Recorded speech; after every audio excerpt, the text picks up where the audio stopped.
Hi வணக்கம். So இந்த information நான் உங்களுக்கு கொடுக்குறேன். அதாவது எப்படி கவர்மெண்ட் ஜாப்க்கு அப்ளை பண்ணணும் அதுதான். அது கேட்டிருக்கீங்க. ஸோ உங்களோட கோல் வந்து நான் என்ன அஸ்யூம் பண்ணுறேன்னா, நீங்கள் வந்து கவர்மெண்டில் ஒரு வேலை, உங்களுக்கு ஒரு கவர்மெண்டில் டீசெண்டாக ஒரு வேலை வேணும். அதுதான் உங்களோட கோல். ஸோ அந்த கோலை தான் நீங்கள் வந்து மேனிஃபெஸ்ட் பண்ணணும். அந்த மாதிரியான இன்ஃபர்மேஷன்ஸ் தான் நீங்கள் எழுதணும். ஸோ பேலீஃபில் நீங்கள் என்ன இன்ஃபர்மேஷன் எழுதணும்னு நான் இப்போ சொல்கிறேன். I am working in a government sector. I am happy with my job and salary. Okay, இதை வந்து நான் வேர்டிங்கில் கடைசியாக எழுதுகிறேன். ஆனால் கவர்மெண்ட் செக்டர்னு நான் எழுதியிருக்கேன்ல, ஸோ அது வந்து நீங்கள் என்ன செக்டர்னு நீங்கள் டிசைட் பண்ணி வச்சுருந்தீங்கன்னா அந்த செக்டரை நீங்கள் போட்டுக்கலாம். Let's say I am working in a government செக்டர்னு போட்டிருக்கேன். ஸோ கவர்மெண்ட் ஜாப்னா நீங்கள் மேபி டீச்சிங் ஜாப் அப்ளை பண்ணியிருக்கலாம். So I am working as a teacher in a government school. அந்த மாதிரி அந்த கவர்மெண்ட் செக்டரை நீங்கள் ஸ்பெசிஃபிக் பண்ணி நீங்கள் எழுதிக்கலாம். ஓகே, ஸோ இது எப்போல்லாம் நீங்கள் பேலீஃபில் எழுதலான்னா, டெய்லி நீங்கள் எழுதிட்டு நீங்கள் பர்ன் பண்ணிட்டு அந்த ஆஷஸ் இருக்குல்ல, ஆஷஸ் எடுத்து நீங்கள் வெளியில் போயிட்டு ஊதி விடலாம்.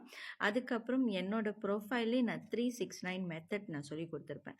ஸோ இந்த அஃபர்மேஷன்ஸை நீங்கள் வந்து அந்த 369 மெத்தட்லேயும் நீங்கள் எழுதி அதையும் நீங்கள் மேனிஃபெஸ்ட் பண்ணலாம். ஆனால் நீங்கள் வந்து இதை நீங்கள் பேலீஃபில் எழுதின கையோட நீங்கள் வந்து என்ன பிலீவ் பண்ணணும்னா, நீங்கள் வந்து அந்த வேலையில் இருக்கீங்க. ஸோ அது வந்து மேனிஃபெஸ்ட் அண்ட் விஷுவலைசேஷன் நம்ம சொல்லுவோம். நீங்கள் பிக்சர்ஸ் கூட யூஸ் பண்ணிக்கலாம். அதாவது அந்த கவர்மெண்ட் ஆஃபீஸ், அந்த ஆஃபீஸோட பிக்சர், அங்கே வந்து நீங்கள் விஷுவல் எப்படின்னா, நீங்கள் வந்து வேலை கிடச்சி நீங்கள் போயிட்டு டெய்லி வேலை செய்கிறீங்க, சந்தோஷமாக வேலை செஞ்சுட்டு வீட்டுக்கு வரீங்க, உங்களுக்கு வந்து மந்த்லி சம்பளம் கிடைக்குது. ஸோ அந்த மாதிரிலாம் நீங்கள் வந்து விஷுவலைஸ் பண்ணி மேனிஃபெஸ்ட் பண்ணிக்கலாம். ஸோ இதெல்லாம் எப்போ செய்யணும்னு நீங்கள் கேட்பீங்க கண்டிப்பாக. ஸோ டெய்லி செய்யணும். அஃபர்மேஷன்ஸ், பேலீஃப் ரிச்சுவல், மேனிஃபெஸ்டேஷன் எல்லாமே நீங்கள் அன்னாடிக்கும் செய்யணும். எத்தனை வாட்டி செஞ்சாலும் அத்தனை வாட்டி உங்களுக்கு நன்மை தான் கொண்டு வந்து கொடுக்கும். எவ்வளோ நாளைக்கு செய்யணும்னா, உங்களோட கோலை நீங்கள் அச்சீவ் பண்ணுற வரைக்கும் நீங்கள் செய்யணும். ஓகேயா? So good luck to you.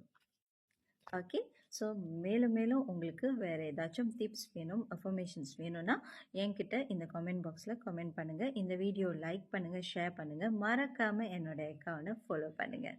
ஓகேயா?